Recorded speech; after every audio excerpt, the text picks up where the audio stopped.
Welcome to Sara's culinary escapes. ഇന്ന് ഞാൻ നിങ്ങളെ പരിചയപ്പെടുത്തുന്ന ചക്കക്കുരു ഇറച്ചിക്കറിയാണ്. ഇതെൻ്റെ അമ്മയുടെ ഡിഷാണ്. അത് എന്തൊക്കെയാണ് ചേർക്കുന്നതെന്ന് ഞാൻ പറഞ്ഞു തരാം. ചക്കക്കുരു ഒരു 1.5 കപ്പ് ഉണ്ട്. ചെറുതായിട്ട് വട്ടത്തിലരിഞ്ഞാണ് എടുത്തേക്കുന്നത്.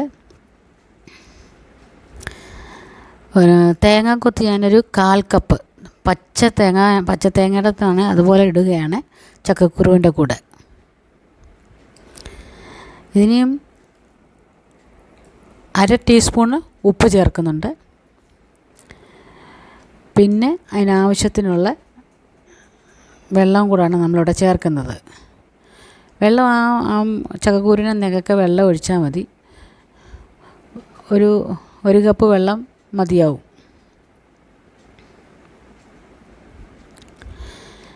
ഇനി എന്നിട്ട് നമുക്ക് അടച്ചത് ഒരു വിസിൽ വന്നാൽ മതി. അധികം വേവില്ല, ചക്കക്കുരുവിന് വേവില്ല. ഒരു വിസിൽ വന്നാൽ ഉടനെ തന്നെ ഓഫ് ചെയ്യുക.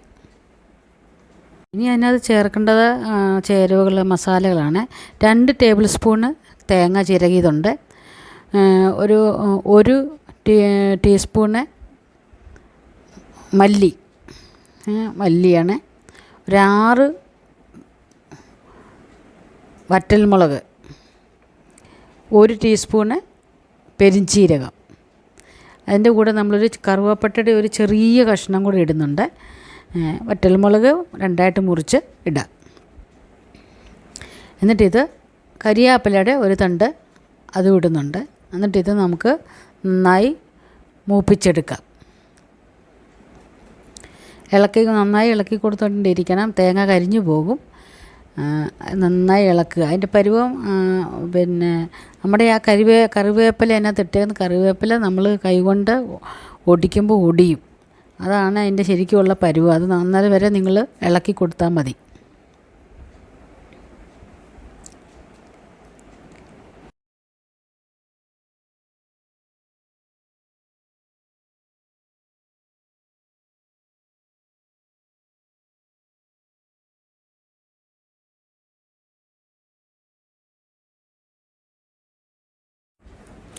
മുളക് മൂക്കാൻ ഇച്ചിരി സമയം എടുക്കും. അപ്പോൾ എന്ത് ചെയ്യണം, ആ സൈഡിലോട്ട് തേങ്ങ അങ്ങോട്ട് സൈഡിലോട്ട് മാറ്റിയിട്ട് ആ മുളക് മാത്രമായിട്ട് ഇട്ടൊന്ന് ഇളക്കുക.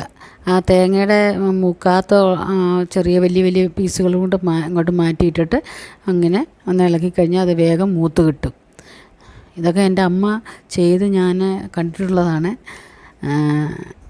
നമ്മളിങ്ങനെ വറക്കുന്നതിനൊക്കെ ഇതുണ്ട്. ഇതിപ്പം നോക്കി ആ കറിവേപ്പില ഒടിയാൻ തുടങ്ങിയിട്ടുണ്ട്. ഇപ്പോൾ നമ്മുടെ ഇത് തേങ്ങ മൂത്തിട്ടുണ്ട്.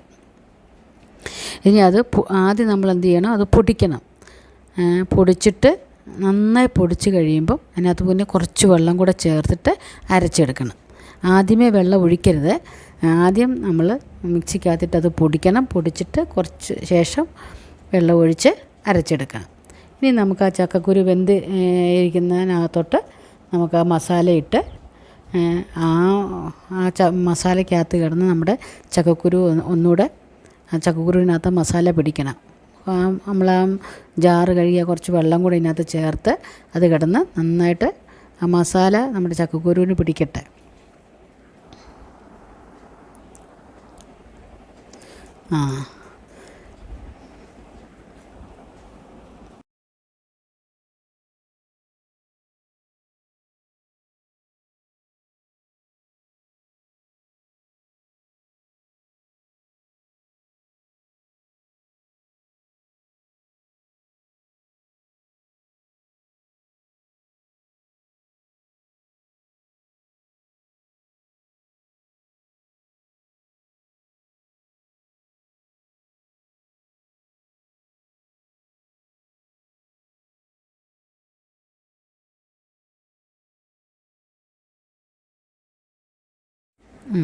അതെല്ലാം കഴുകി വെള്ളമൊക്കെ ഒഴിച്ച് ഇനി നമ്മൾ ഉപ്പൊക്കെ നോക്കണം.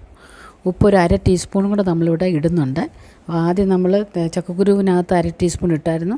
ഇപ്പോൾ ഇവിടെ നമ്മളൊരു 1/2 ടീസ്പൂൺ കൂടെ ഉപ്പ് ഇടുന്നുണ്ട്. വെള്ളമെല്ലാം നോക്കിയിട്ട് മെല്ലെ ചെറു തീയിൽ അത് അവിടെ കിടന്ന് അത് മസാല വെള്ളം എല്ലാമായിട്ട് വറ്റണം.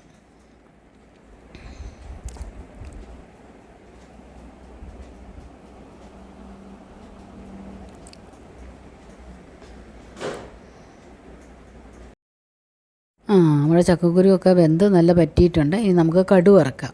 ഞാനിവിടെ 1 ടേബിൾ സ്പൂൺ വെളിച്ചെണ്ണയാണ് ഒഴിച്ചേക്കുന്നത്. അത് വെളിച്ചെണ്ണ ചൂടാവുമ്പോൾ നമുക്ക് 1/2 ടീസ്പൂണ് കടുകിടാം. 1/2 ടീസ്പൂൺ കടുക് വെട്ടുമ്പോൾ ഒരു 3 ചെറിയ ഉള്ളി ചെറുതായിട്ട് അരിഞ്ഞ് വെച്ചിട്ടുണ്ട്. 2 തണ്ട് കരിയാപ്പിലയും 2 തണ്ട് കരിയാപ്പിലയും കൂടെ ഇട്ട് അത് മൂപ്പിച്ച് നമ്മൾ ഈ കറിക്കകത്തോട്ട് ചേർക്കുന്നത്.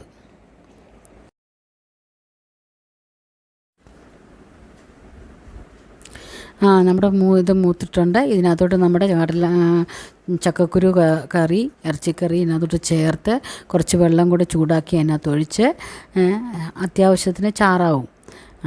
അതായത് ഒന്ന് തിളപ്പിച്ച് കഴിയുമ്പോഴത്തേക്ക് ഓഫ് ചെയ്യാം. ചക്കക്കുരു ഇറച്ചിക്കറി ഇവിടെ റെഡി ആയിട്ടുണ്ട്. നല്ല സൂപ്പർ ടേസ്റ്റാണ്, ഒരു വെറൈറ്റി ടേസ്റ്റും ആകും. എല്ലാവരും ഒന്ന് ട്രൈ ചെയ്യുക. എൻ്റെ ചെറിയ പ്രായത്തിൽ ഞാൻ നന്നായി ആസ്വദിച്ച് കഴിച്ചൊരു കറിയാണ്. ശരിക്കും പറഞ്ഞൊരു നോസ്റ്റാൾജിയാണ് ഇതിനകത്ത്. അതുകൊണ്ട് നിങ്ങളെല്ലാവരും ഒന്ന് ട്രൈ ചെയ്ത് നോക്കുക. എല്ലാവരും എൻ്റെ ചാനൽ ലൈക്കും സബ്സ്ക്രൈബും ഷെയറും ചെയ്ത് എന്നെ സഹായിക്കുക. Thank you for watching.